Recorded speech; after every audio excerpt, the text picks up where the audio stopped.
For as long as humans have been writing down stories, the discipline of history has been developing all over the world, shaped by many peoples in their own ways. In the Western tradition, the origins of history as an official field of study are found in ancient Greece, where the very word history, meaning inquiry, originated. While this is a Eurocentric view of history as a science, the ancient Greeks did indeed make significant contributions to the field. The historiographic titans of Greece produced many ancient works, some of which have survived and some of which have been lost. These antique texts inform us about the past, as well as how scholars of the ancient world approached the research and writing of history. In this episode, we will do a brief overview of some of the major Greek historians from the classical, Hellenistic, and Roman periods. We will discuss which of their works have survived, which have been lost, and how they contributed to our modern understanding of the ancient world. Welcome to our video on the history of Greece's most famous historian. Every week we release 3 new exclusive videos for our members and patrons. The Pacific War, the Eastern Front of World War II Prelude, and many other series, including the War of Spanish Succession, Punic Wars, Iberian Reconquista, Russian Revolution and Civil War, North African and Italian campaigns of World War II, and much more. It has been long overdue, but we have finally created a YouTube channel exclusively for our Kings and Generals podcasts. Please go and check out Kings and Generals podcast, home to the Pacific War Week by Week podcast and the Fall and Rise of China podcast, link in the description and pinned comment. To see those, as well as get access to our exclusive Discord, see our schedule, and get early access to all videos, join the ranks of our patrons and YouTube members via the links in the description and pinned comment. Thanks to our supporters for allowing us to continue doing our dream job. The first historian of our survey is none other than the so-called father of history, Herodotus of Halicarnassus. He is considered the pioneer of the field of historiography. Although some Greeks had chronicled the past before him, such as Ctesias of Caria, Herodotus was the first Greek to attempt to write a systematic history of specific events. Herodotus was born in the Dorian colony of Halicarnassus and was involved in political subversion against his city's tyrant, Lygdamis II. This led to his exile to Samos, from where he began to travel around the known world. Part of his journey led him to Athens, where he became involved with the political faction of the famous Athenian statesman Pericles. Herodotus's adventures laid the foundation of his only work, the Histories. This titular compendium of history is, according to its author, an attempt to record the great deeds of both Greeks and barbarians. The main topic covered in Herodotus's Histories is the story of the Graeco-Persian Wars, which began with the Ionian Revolt of 499 BCE and concluded with the Battle of Plataea in 479 BCE. However, the histories also provide extensive discussions on the rise of the Achaemenid Empire of Persia under Cyrus the Great and Darius the Great, as well as a long anthropological study about the cultures of various non-Greek peoples. Unusually for a Greek, Herodotus is rather respectful towards other cultures in his writings. As a result of his far travels, his accounts of some of the customs of foreign peoples are actually fairly accurate a lot of the time, such as his descriptions of the Egyptians and Scythians. Herodotus often relied on second-hand accounts for information on places he never visited, such as India, resulting in inaccurate information about those locales. He also tends to overuse mythical and religious explanations to rationalize certain events. Besides these issues, he remains a foundational source for his methodology and unique anthropological approach, which many historians aim to emulate. Following Herodotus is Thucydides, the historian who wrote one of the most detailed accounts of the Peloponnesian Wars, fought between Athens, Sparta, and their respective allies. Thucydides was a wealthy aristocrat born in the district of Halimus in Athens, and became politically active inside conservative Athenian political circles, rising to the rank of general in the Athenian army, and leading men into battle against the Spartans during the early stages of the Peloponnesian War. His only work, the History of the Peloponnesian Wars, was written after his exile from Athens, which occurred when he failed to defeat the Spartan general Brasidas in his campaigns in the Hellespont in 423 BCE.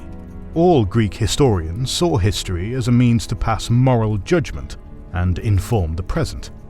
However, While many of them emphasized religious or supernatural explanations for why certain peoples and nations met with the fates they did, Thucydides focuses on human and material concerns as the main drivers of history through a geopolitical lens. Thucydides emphasizes the flaws of human nature and consequential scheming politics that causes conflict within and between the Greek city-states. He goes so far as to include an introductory statement in his work, claiming that his text possesses a timeless quality due to the human nature he describes, a primary reason for writing it. This has made Thucydides the intellectual ancestor of the realist school of geopolitics, and many scholars have quoted him over the millennia for this reason. Thucydides has been praised by later scholars for his impartiality in describing the war between Athens and Sparta, despite having fought on the Athenian side. However, he was not always as objective as his reputation suggests. For example, his account of his personal rival, Brasidas, is less than flattering. Thucydides did indeed go to great lengths to cross-check his sources, speaking to eyewitnesses from both sides of the Peloponnesian Wars. His approach was to observe the underlying trends in historical events to explain why they unfolded as they did, as evident in his analysis of how the political ambitions of the Athenian statesman Alcibiades ultimately led to the downfall of the Athenian navy. Thucydides also utilized this method when discussing why Sparta chose to fight against Athens in the first place, as well as why many cities sided with Sparta in light of Athenian bellicosity in international affairs. His main weakness is that he is too interested in these high politics, thereby ignoring other aspects of the Peloponnesian Wars, such as the viewpoints of women. Despite this, Thucydides was profoundly thoughtful about the impact of war amongst Greek polis. Thus, Thucydides is an example of rigor and dedication to cross-examination, a virtue any historian must aspire to. The third important ancient Greek historian is another Athenian by the name of Xenophon. Xenophon was a unique personality. Born into an aristocratic family in Athens and raised as a student of the philosopher Socrates, he left the city after getting into political trouble, after which he took up life as a mercenary. During his time as a hired soldier, Xenophon ended up entering into the service of Cyrus the Younger, a Persian prince attempting to take over the Achaemenid Empire. Xenophon joined Cyrus in his disastrous campaign against his brother Artaxerxes II, during which Cyrus and his forces were slain, leaving Xenophon and his fellow Greek mercenaries stranded deep in Persian territory. Xenophon fled through Asia Minor with his 10,000 mercenaries, where he encountered a band of Spartan warriors who happened to be campaigning in the region. He ultimately sought refuge in Sparta, where he spent most of his life as an honorary citizen. There, he grew close to the Spartan king Agesilaus I, and wrote texts about him which have survived to this day. After the Spartans lost a war against the Eleans in 371 BCE, Xenophon's estate was confiscated, and he moved to Corinth until his death. A deeply religious man, his accounts of his own adventures frequently mention omens and superstitions as integral parts of his narrative, informing his decision-making process. Xenophon is known to have written many works, almost all of which are extant today. These include the Cyropedia, an account of the education of Cyrus the Great, the Anabasis, a narrative of his adventures in Asia Minor, and the Hellenica, an account of Greek history that covers both the Peloponnesian Wars and numerous wars of the 4th century BCE. Xenophon also wrote instructive texts about leadership and hunting, as well as texts about his teacher Socrates and the constitution of the city of Sparta. Xenophon was inspired by his predecessors Herodotus and Thucydides, but writes with a worldview influenced by Socrates and the conservative elites of Athens. Thus, Xenophon's writing emphasizes the necessity of strong and effective leaders like the Spartan king Agesilaus and the Persian prince Cyrus. To Xenophon, leadership is about strength, but also about ethical conduct. Xenophon's most prominent aspect is his Laconophilia, or love of Sparta, as evidenced by his extensive writings on the leadership and constitution of the city. Other works of his, such as the Oikonomikos, discuss the proper management of household wealth, demonstrating Xenophon's interest in economic matters and frugality. Xenophon's work spans various genres, including leadership, economics, and history, and is invaluable for its interdisciplinary approach. The next major historian we will discuss is the Achaean statesman turned political hostage named Polybius of Megalopolis. Polybius was born to an aristocratic family in the 2nd century BCE, during the wars between Rome and Macedon. This war eventually arrived at the doorstep of the Achaean League, the coalition of city-states in southern Greece, where Polybius was from. When the Romans arrived in the region, they demanded that noble families from each city surrender hostages, and it was under these circumstances that Polybius was uprooted from his home and sent to the Eternal City. In Rome, the Athenian entered under the patronage and friendship of the Scipii family, famous for their exploits in the Punic Wars against the armies of Hannibal Barca. Polybius even tutored and counseled the famous Roman general Scipio Aemilianus, and accompanied him to the sack of Carthage in 146 BCE. Polybius later returned to Greece after the full Roman conquest, and attempted to facilitate a smooth transition towards Roman rule in the region, while also ensuring that the Greeks were not exploited by their Roman rulers. It is there that he died in the late 120s, likely in a riding accident in which he fell off his horse. Polybius's major work is the Histories, not to be confused with Herodotus's text of the same name. Polybius's Histories are a titanic text of 40 volumes, of which only the first 5 are extant in their entirety. He also composed other biographical works, which are lost to us. The Histories revolve around the rise of the Roman Empire and the reasons behind its emergence. Polybius's philosophy in history was one of direct observation. He cross-checked his sources, interviewed direct participants in conflicts, and sought first-hand experience in observing military affairs to make his accounts more accurate. He was also very critical of historians who he felt used faulty methodologies. The reason the Histories were written is that Polybius hoped they would provide examples for modern Romans to follow in the footsteps of their most venerated ancestors in building a good and successful empire. Like many Greek historians, Polybius draws a sharp distinction between barbarians, whom he considers uncivilized, and Greeks and Romans, whom he regards as bearers of civilization. For Polybius, Rome's success stemmed from the moral uprightness and discipline of Roman society, with troubles and civil conflict emerging only when the empire's wealth corrupted its people. He also emphasizes the notions of divine intervention and luck as drivers of human history. Polybius is significant as a complex thinker with an elaborate view of history, a perspective shaped by the imperial agendas of his time. Our next author is the Sicilian Greek historian Diodorus Siculus. Diodorus is the author of one large historical work, which has survived in fragments of varying sizes. This work, the Bibliotheca Historica, is one of our primary sources for important events in the Hellenistic period, such as the wars of the Diadochi between Alexander's successors and the Sicilian Wars between Syracuse and Carthage in the 5th to 3rd centuries BCE. Not much is known about Diodorus's life beyond his heritage as a Greek from the island of Sicily, born after the Roman conquest of the island. He grew up after the Romans disenfranchised his people in the 2nd century BCE, with many cities losing their voting rights and autonomy. This was followed by Julius Caesar enfranchising them again as Roman citizens. Thus, his accounts of the Roman civil wars have a strong pro-Caesar bias, as he praises the Roman dictator and criticizes his rival Pompey. Diodorus had a progressive view of history. In his view, humans lived in brutish, uncivilized lives before they developed civilization and concepts like states and language. He, like many other Greek authors, also viewed Greece and Rome as pinnacles of this civilization, a fact evident in his account of so-called barbarian peoples like the Carthaginians.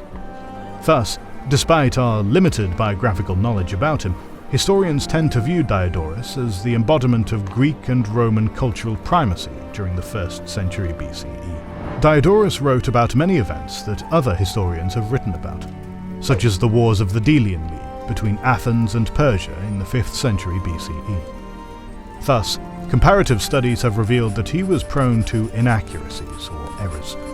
Diodorus's general unreliability probably stemmed from his use of various sources before checking their reliability, or vetting them through cross-references that could prove or disprove a chain of events. However, he did pay attention to explaining his reasoning behind believing a narrative, criticizing sources like Herodotus while doing so. Diodorus also tried to construct an impersonal style of writing history. This represents a significant departure from previous authors, who typically spoke in the first person. In addition, his history also included mythological origins of cultures and heroes, with the gods being present as important cultural figures. Although Diodorus portrays the gods as active in human history, he does so in a more limited manner compared to Herodotus. Thus, despite being often sloppy, Diodorus is an important source for his encyclopedic knowledge and understanding of history as a process. Another famous Greek historian from the Roman period is Plutarch of Chaeronea. Plutarch was born into a pro-Roman noble family in the Greek region of Boeotia, and studied in Athens alongside the finest philosophers of the 1st century CE. He also mingled with Roman nobles and elites, forging valuable connections which came in handy when he became a priest in a small oracle near Chaeronea named Delphi. Plutarch was also a local magistrate in Chaeronea and likely visited Rome on at least one occasion. He lived a comfortable life until his death, utilizing his connections and wealth to gather sources for his historical work and write ethical philosophical texts inspired by Plato's philosophy. This lavish and elite lifestyle led Plutarch to become a supporter of Greco-Roman civilization and the status quo. Consequently, he sincerely believed in the supremacy of Greeks and Romans over barbarians. He even chastised Herodotus in his text titled On the Malice of Herodotus, where one of his complaints is that his anthropologically minded predecessor was too much of a barbarian lover. Plutarch is the author of some of the earliest explicitly biographical works in Greek and Roman history, the so-called Parallel Lives. Many of the entries from this series have been lost to history, as are many concluding comparisons in some of the extant parallel lives we have. In this compendium of works, the lives of one Roman and one Greek statesman are retold by Plutarch before being critically evaluated. These two lives are then compared to one another, as Plutarch meditates on what makes a good leader. This ethically minded approach is also reflected in another extant work by Plutarch, the Moralia. This text is an anthology of essays, where Plutarch comments on the affairs of his day, as well as provides musings on proper ethical conduct and values. Plutarch is insightful and critical in his approach, and many of his sources appear to have been cross-examined. However, while he was rigorous in his research, his emphasis on moralism and religious interpretations often overshadowed his accounts of individual lives. These issues mean that we are often presented with a tainted and sometimes one-sided view of historical figures, like his unassuming praise for the Corinthian Syracusan tyrant Timoleon. Despite this, Plutarch's critical mindset still makes him a valuable source. The final historical author we will discuss is Flavius Arrian, who is known for his biography of Alexander the Great. Arrian was born into a noble family in the city of Nicomedia, located in the region of Bithynia in modern-day Turkey. He spent his youth living a life of luxury and even studied in Athens under the famous Stoic philosopher Epictetus. Incidentally, Arrian is one of our main sources for this early Stoic figure. Arrian later served as a public official under the patronage of his friend, the Philhellenic Roman Emperor Hadrian, where he was stationed in Trapezus in northern Asia Minor. He then served in Cappadocia and Epirus before moving back to Athens. There, he devoted himself to the study of history amongst the Hellenized Roman elite of that city. While living in Athens, Arrian composed numerous works, including a compendium of speeches by Epictetus, treatises on hunting and military tactics similar to those of his predecessor Xenophon, as well as now lost histories of the rise of the Parthians and Rome's campaigns against the Alanians. He also wrote texts on Alexander's successors, which are highly fragmentary. The main and most famous work of Arrian is the Anabasis of Alexander the Great, our most detailed account of the Macedonian king's conquest of Persia. Arrian wrote this text using obscure sources that he considered to be accurate, as opposed to more fanciful accounts of Alexander's life that were more popular during Arrian's lifetime. The Anabasis is geographically divided, and places emphasis on presenting Alexander as the ideal general. Arrian isn't shy about criticizing Alexander when he sees him get corrupted by power, such as when he narrates the conqueror executing friends of his he considered to have betrayed him. However, Arrian's view of Alexander was positive, and he still considered him to be a great leader worthy of praise. In terms of narrative, Arrian makes allusions to Alexander's mythical ancestor, Achilles. This presents an idealized and glorified view of the Macedonian emperor, a portrayal that has drawn criticism from modern scholars who read his works. Despite these flaws, Arrian was rigorous in his application of analysis of sources. Historians may be skeptical of his interpretations, but generally hold his accounts to be reliable, even if they were written centuries after Alexander. Arrian is thus a valuable historian for his insights. Ancient Greece's historians were many and multifaceted. Each brought their own approach to the writing and researching of history, from Herodotus's ethnographic approaches to Thucydides' rigorous theorizing of geopolitics. Much like the traditional practice of pressing oil from olives in the Aegean, the production of historical annals in ancient times was a challenging yet ultimately rewarding process.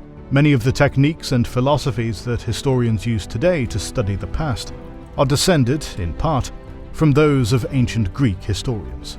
Studying each one of them and their approaches, alongside those of their colleagues from every land and epoch of the world, is important to produce history that is critical, accurate, and as impartial as is humanly possible. More videos on the ancient Greeks are on the way, so make sure you are subscribed and have pressed the bell button to see them. Please consider liking, subscribing, commenting, and sharing. It helps immensely. Our patrons and YouTube members can watch more than 200 exclusive videos.